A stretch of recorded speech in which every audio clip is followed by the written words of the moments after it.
الرحمن الرحیم، آپ کی خدمت میں ذکر کر رہے تھے کہ کن صورتوں میں قضا اور کفارہ دونوں لازم ہوتا ہے، یعنی کس طرح ہم روزہ توڑیں یا کن شرائط کے ساتھ روزہ ٹوٹے گا تو قضا اور کفارہ دونوں لازم ہوں گے۔ اس میں آپ کو بتایا تھا کہ پہلی شرط تو یہ ہے کہ ادائے رمضان کا روزہ ہو، یعنی جو آپ کا کرنٹ رمضان چل رہا ہو اس کا روزہ توڑا ہو۔ دوسرا یہ کہ نیت رات میں ہی کی ہو، دن میں نہ کی ہو۔ تیسرا یہ کہ قصدن عمدن جان بوجھ کر روزہ توڑا ہو، یعنی روزہ یاد ہے پھر بھی اس کو توڑ رہے ہیں اور جان بوجھ کے توڑ رہے ہیں، خطا نہ ٹوٹا ہو، سہوا اکراہن نہ ہو۔ اور چوتھا کہ کوئی صحیح عذر بھی نہ ہو، بس ویسے ہی تھوڑا سا مطلب یہ کہ بھوک زیادہ لگ رہی ہے، اس سے پریشان ہو کے جیسے بعض لوگ کر لیتے ہیں، یا طلب محسوس ہو رہی ہے، سگریٹ کی پان کی طلب محسوس ہو رہی تھی، اچھا پیاس تھی لیکن اتنی زیادہ شدت کی نہیں کہ ہلاکی ہو جائے، ہوتی ہے سب کو، گرمی کے اندر پیاس تو لگتی ہے لیکن صبر نہ کر سکا اور اس طریقے سے معاملات کر لیے، تو یہ بھی ایک شرط ہے کہ صحیح عذر نہ موجود نہ ہو۔ پانچویں بتایا تھا کہ جنایت کامل ہو، جنایت معنی جرم بالکل کامل ہونا چاہیے۔ کامل کا مطلب یہ ہے کہ اگر غذا ہے تو ایسی غذا سے روزہ توڑا ہو کہ جس میں لذت پائی جاتی ہو، چنانچہ اگر کسی نے خدا نخواستہ خربوزے کے چھلکے کھا کے روزہ توڑ دیا، انڈے کے چھلکے کھا لیے، کچا انڈا اس کی سفیدی یا زردی اتار لی کہ جس سے طبیعت کراہت کرے، اگر ایسی چیز سے توڑیں گے تو ہم کہیں گے یہ جنایت کامل نہیں ہے، ناقص ہے۔ تو لذت والی چیز سے توڑا ہو۔ اسی طریقے سے جسمانی تعلق کے اندر، یعنی غسل واجب کرنے کے اندر جسمانی تعلق جو ہوتا ہے یہ جنایت کو کامل کرتا ہے۔ اس کا مطلب یہ ہوا کہ اگر کسی نے حالت روزہ میں جسمانی تعلق کے علاوہ کسی طریقے سے اپنے اوپر غسل کو واجب کیا تو جنایت ناقص کہلائے گی، اس میں قضا ہوتا ہے، کفارہ نہیں۔ گناہگار ہوگا، روزہ ٹوٹے گا لیکن قضا ہے، کفارہ نہیں۔ ہاں، اس میں یہ ضرور یاد رکھیے کہ علماء نے لکھا کہ اگر کوئی اس کو کھیل بنا لے، جیسے اگلا پوائنٹ ہے یہ کہ اللہ کی نافرمانی کا ارادہ بھی پایا جائے، مثال کے طور پہ اس میں یہی ہے کہ ایک دن اس کو پتہ چل گیا کہ جی کراہت والی چیز سے روزہ توڑیں تو صرف قضا ہے، کفارہ نہیں ہوتا، تو کچا انڈا کھا کے روزہ توڑ لیا۔ اگلا دن آیا پھر کچا انڈا کھا کے روزہ توڑ لیا، اس نے کہا یہ تو بڑا اچھا ہے یار، روزہ توڑو، ایک روزے تو بعد میں رکھنا پڑے گا اور کفارہ بھی لازم نہیں ہوگا۔ تو پہلی دفعہ اگر اس نے ایسا کیا ہے یہ کہ جان بوجھ کے توڑا تو اس کو رعایت مل سکتی ہے، لیکن اگر دوسری مرتبہ ایسی کر لیا، تیسری مرتبہ ایسی کر لیا تو پھر یاد رکھیں رعایت نہیں ہے، پھر اس پر قضا اور کفارہ دونوں لازم ہوں گے۔ تو یہ جو فقہا نے اپنے اجتہاد کے ذریعے بہت سے مسائل ذکر کیے ہیں، یہ لوگوں کو گناہوں پر دلیر کرنے کے لیے اور فراڈی قسم کے لوگوں کو روزہ توڑ کر اپنے نفسانی خواہشات کی تکمیل کرنے کے لیے نہیں لکھے گئے، بلکہ بعض اوقات ایسا ہوتا ہے کہ کوئی شخص بہت ہی زیادہ مطلب نفس و شیطان کے ہاتھوں مجبور ہو کے اس طرح کام کر لیتا ہے، تو یا پھر مطلب جیسے جسمانی تعلق میں بیوی کے معاملات ہوتے ہیں وہ ہو گیا، تو ایک آدھ دفعہ تو چلے غلطی ہو گئی تو یہ اللہ تعالیٰ معاف فرماتا ہے تو اس میں اجازت دے دی، یعنی یہ کفارہ لازم نہیں کیا کہ یہاں پر جنایت کامل نہیں تھی۔ مثال کے طور پر یہ جیسے میں نے عرض کیا، یہ نہیں ہے کہ جسمانی تعلق قائم ہو جاؤ کہ جی میں شرمندہ ہوں، بہت زیادہ غلبہ ہو گیا تو ایسا کر لیا تو اس میں کفارہ نہیں ہوگا۔ یہ تو میں نے پہلے آپ کو بتایا کہ جنایت کامل ہے تو کفارہ لازم ہے، لیکن مثال کے طور پر اس سے کم درجے کا کوئی معاملہ ہو تو پھر اس میں اسی لیے یہ رکھا ہے کہ کفارہ لازم نہیں ہوگا کہ چلیں جنایت ناقص ہے اور یہ شرمندہ بھی ہے اور توبہ بھی کر رہا ہے تو چلیں اس کو رعایت مل جائے، لیکن اگر کوئی اس کی پھر عادت ہی بنا لے تو پھر اس کے لیے سختی کا حکم ہوگا اور اس کو ساتھ سخت معاملہ کیا جائے گا۔ تو جنایت کامل ہو، یعنی جسمانی تعلق قائم ہو یا غذا کے ذریعے کا توڑا ہے تو لذت والی چیز کے ساتھ توڑا ہو۔ اسی طرح اگر دوا کھائی ہے،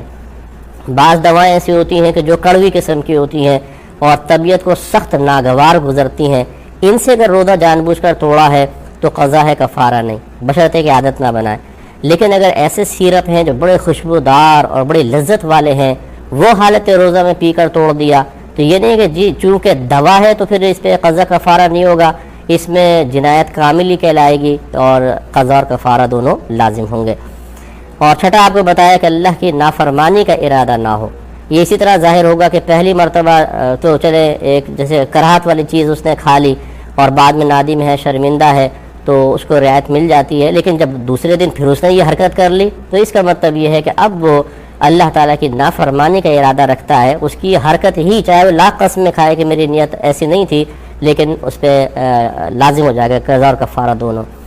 اور آخری مسئلہ یہ کہ کسی اگر وہ مفتی صاحب کے قول کو اس نے سنا اور شاید صحیح سمجھ نہ سکا اور اس نے سوچا کہ یہ جو میرے ساتھ عذر یا مجبوری ہے اس کی بنا پر میرا روزہ ٹوٹ گیا. مثال کے طور پہ کوئی عالم صاحب بیان کر رہے تھے کہ دیکھیں حالت روزہ میں غیبت نہ کریں ورنہ روزہ نہیں رہے گا بالکل، یعنی اس کی روحانیت نہیں رہے گی. لیکن اس نے یہ سمجھا کہ شاید یہ کہہ رہے ہیں غیبت کر لی تو روزہ ٹوٹ جاتا ہے، اور اس نے غیبت کر لی غلطی سے ہو گئی اور اس نے سوچا ہو اب تو روزہ ٹوٹ گیا تو اس نے کھا پی لیا. تو یہ جو غلط فہمی پیدا ہوئی ہے اس پر قضا ہوگی، کفارہ نہیں ہوگا. لیکن یہ ہونا ہی چاہیے کہ اگر اس طرح کی غلط فہمی پیدا ہو، مثلا آپ میڈیا پہ سن رہے ہیں کسی مفتی صاحب کا کلام سنا، غلط فہمی پیدا ہوئی تو کم از کم کسی اور سے پہلے تصحیح کر لیں. لیکن میں نے اکثر یہ دیکھا ہے کہ جب اپنے فائدے کی بات ہوتی ہے نا تو ادھوری بھی سن کے کہتے ہیں بس ٹھیک ہے بس مسئلہ سمجھ میں آ گیا، اور جب نقصان کی بات ہوتی ہے تو بالکل ایسا جیسے مرغی کی کھال اتار دی جاتی ہے نا، پوری کھال اتار لیتے ہیں اچھی طریقے سے کہ میرا یہ پیسہ خرچ ہو رہا ہے، نقصان کا معاملہ ہے، شاید کوئی رعایت کا پہلو نکلا ہے.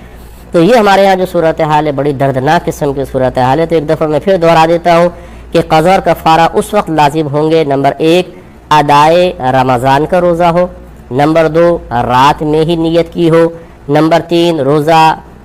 جان بوجھ کر آمدن توڑا گیا ہو، چوتھا کوئی صحیح عذر شرعی بھی نہ ہو، نفس کے تابع ہو کے کر لیا، پانچواں جنایت کامل ہو یعنی جسمانی تعلق کے ساتھ روزہ توڑا، یا پھر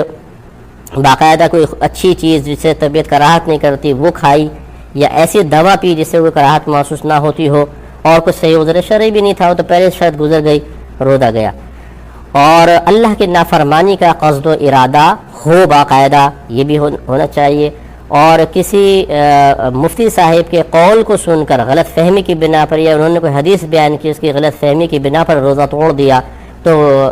ایسا بھی نہ ہو. یعنی ایسا نہیں ہوا کہ انہوں نے مفتی صاحب کا سنا، کسی حدیث کو سنا پھر روزہ توڑا ہو تو اس کو رعایت مل سکتی ہے، لیکن ایسا بھی نہیں ہوا کہ کوئی حدیث وغیرہ نہیں سنی بس توڑ دیا. مثال کے طور پہ ایک نوجوان ہٹا کٹا ادائے رمضان کا روزہ ہے، رات میں نیت کی ہے، روزہ یاد بھی ہے، اور آئس کریم کھا لی فریج سے نکال کر، اور کوئی حدیث بھی ذہن کے اندر نہیں ہے اور کوئی پریشانی نہیں، کوئی سے عذر شرعی نہیں، تو قضا بھی ہوگا اور کفارہ بھی ہوگا. یہ ذہن میں رکھیں.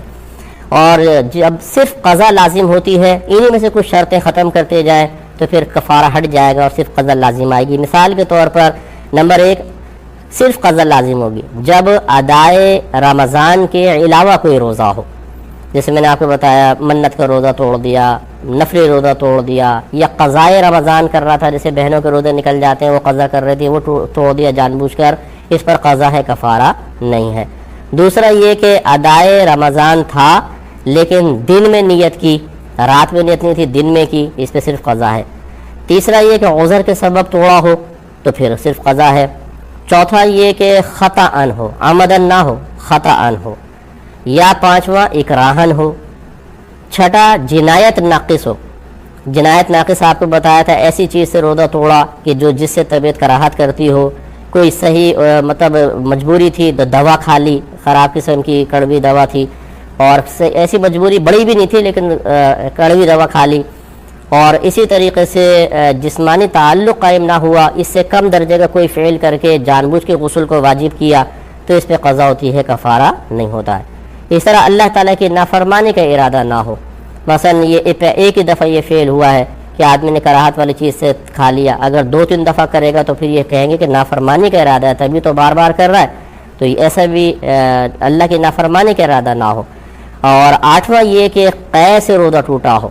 جیسے ابھی آپ کو بتایا تھا قے سے بھی ٹوٹ جاتا ہے، اس میں وہ تینوں شرطیں جمع ہوں گی روزہ ٹوٹے گا، لیکن اس میں صرف قضا ہوگی، کفارہ نہیں ہے، چاہے جان بوجھ کے قے کرے آدمی، کیونکہ قے کرنا کوئی طبیعت کو پسند نہیں آتا، اور جب پسند نہیں آتا یہ قابل کراہت چیز ہے تو جنایت کامل نہیں ہوتی. جب بھی کراہت والی شے کے ذریعے روزہ ٹوٹے گا جرم کامل نہیں کہلائے گا، تو یہ اس پہ قضا ہے. اور اسی طرح کسی مفتی صاحب کو کوئی فتویٰ سنا اور کوئی بات سنی، کوئی حدیث سنی اور غلط فہمی میں مبتلا ہو کر اس کو بنیاد بنا کر روزہ توڑ دیا تو پھر اس پہ صرف قضا ہوگی، کفارہ لازم نہیں ہوگا. امید ہے کہ آپ یہ بات سمجھ گئے ہوں گے. اور کفارے کی میں نے تعریف آپ کو بتائی دی کہ ویسے تو شرع لحاظ سے ایک غلام آزاد کرنا سب سے پہلے ہوتا ہے، لیکن وہ آج کل غلاموں کا دور نہیں، تو پھر 60 روزے لگاتار رکھنا اور یہ بھی انسان نہ کر سکے، صحیح شرعی مجبوری ہو تو پھر 60 مساکین کو پیٹ بھر کر کھانا کھلانا ہوگا.